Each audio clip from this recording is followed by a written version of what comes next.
In the previous video, we reviewed how to name and write formulas for covalent molecules. In this video, we will talk about some properties of covalent molecules, and we will also learn how to draw Lewis structures for covalent molecules. To start with, we will talk about forces of attraction. Molecules are attracted to each other through intermolecular forces.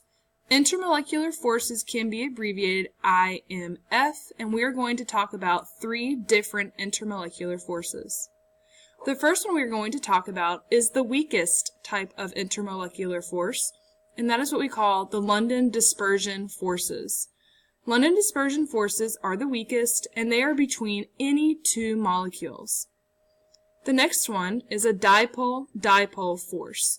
We have mentioned dipoles in a previous video.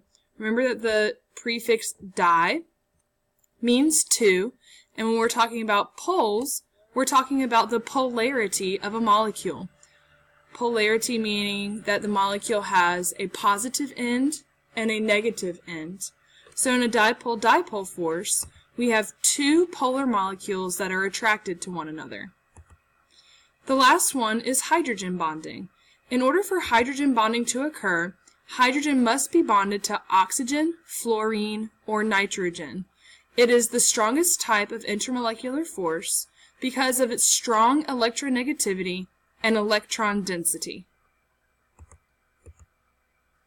Some other properties of covalent bonds are going to be based on the weakest intermolecular force that is being applied to the covalent molecules themselves.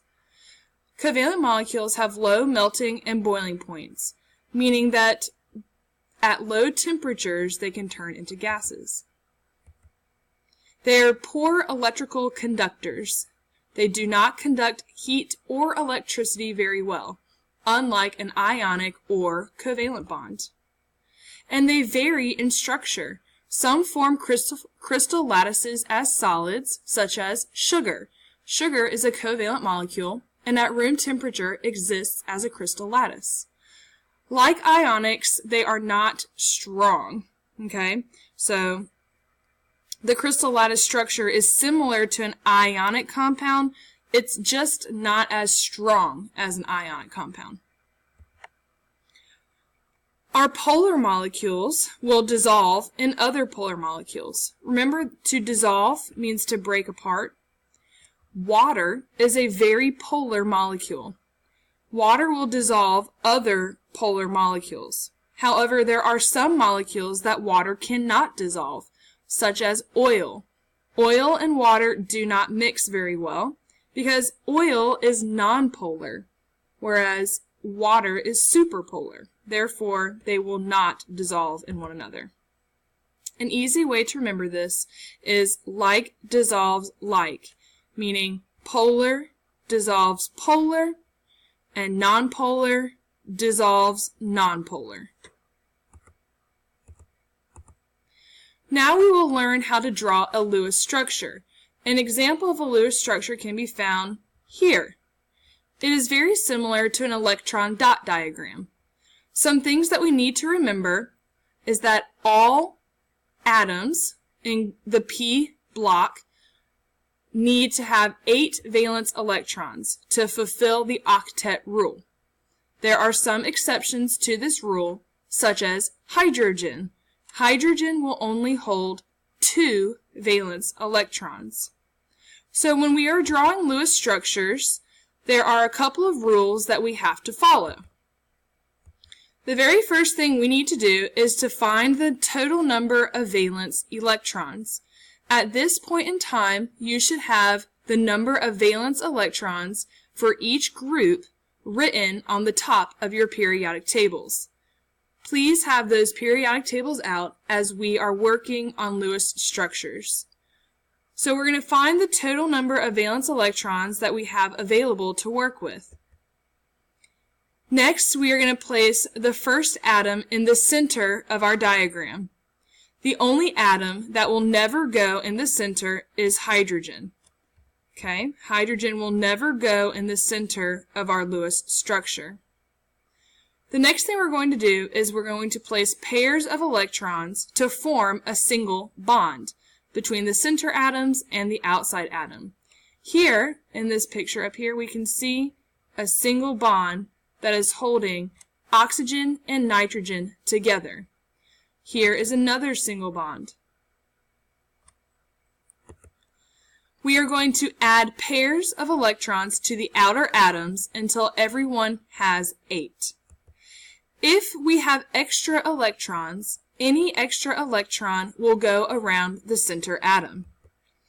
If we do not have enough electrons, that is when we will create single or double and triple bonds. Seen here, we have a double bond.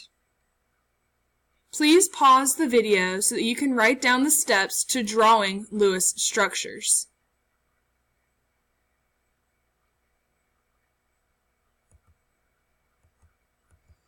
Let's practice drawing a few. First, we have SiF4. The name of this molecule is silicon tetrafluoride. The very first thing we need to do is determine how many valence electrons we have to work with. First, we're going to find silicon on the periodic table. Silicon is in group 14. Elements in group 14 have 4 valence electrons.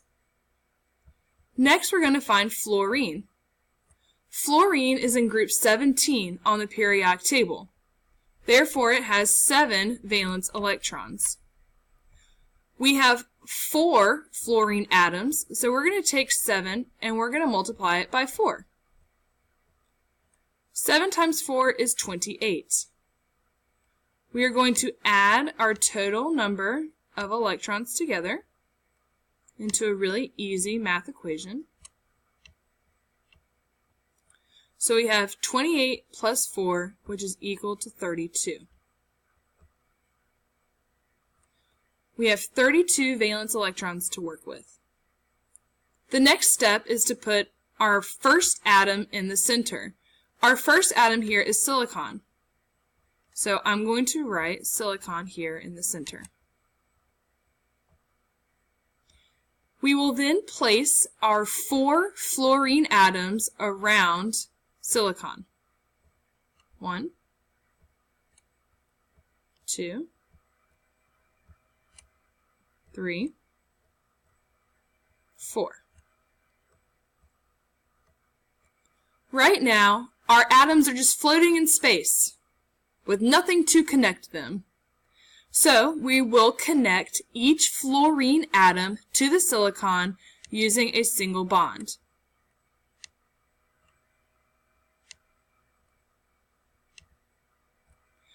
Remember, each single bond incorporates 2 valence electrons. So we've used 1, 2, 3, 4, 5, 6, 7, 8 electrons so far. 32 minus 8 is what?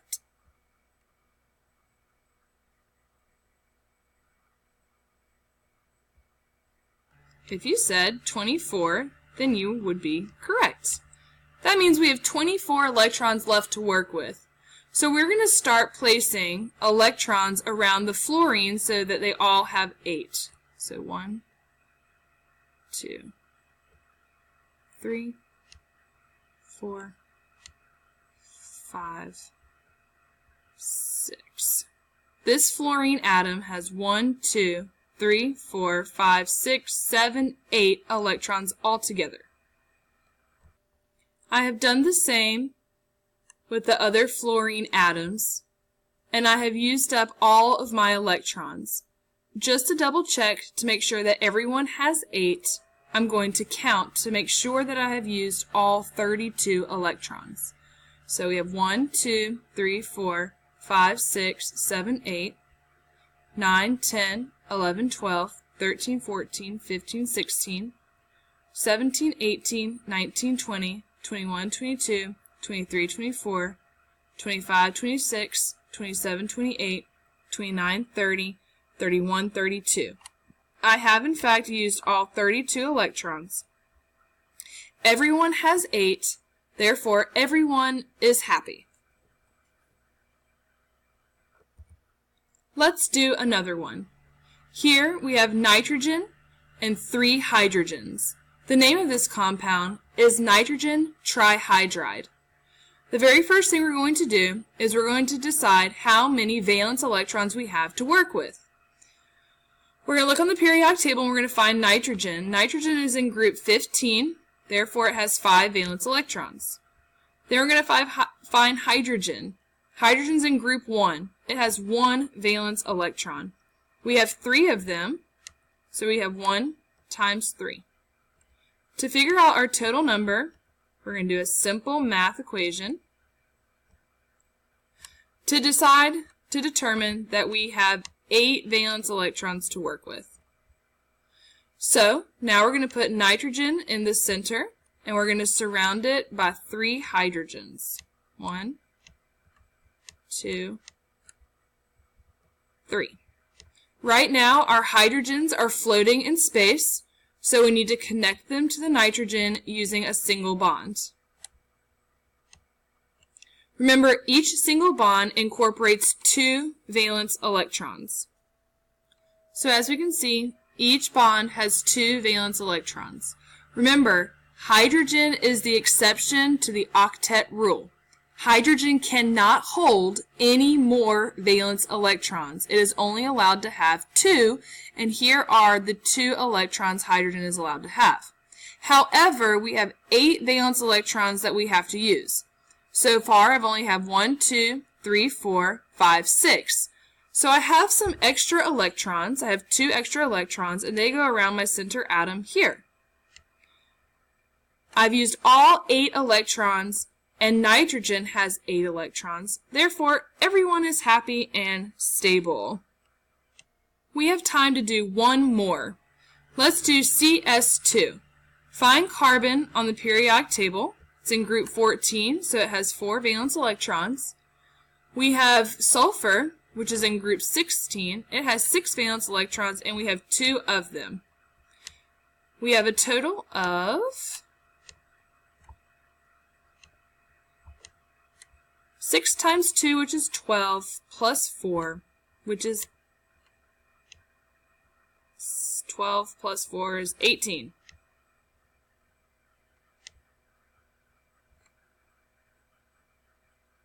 Nope. It is 16. Just trying to keep you on your toes. Alright, so now that we're ready, we are going to put our first atom in the center. Here we have carbon. We're going to surround it with our sulfurs, and we're going to connect them with single bonds. We've used 4 electrons so far, 4 of 16, so we're going to start putting our electrons around our outer atoms first. I put all of my electrons around these outer atoms. So if I count them, I have 1, 2, 3, 4, 5, 6, 7, 8, 9, 10, 11, 12, 13, 14, 15, 16.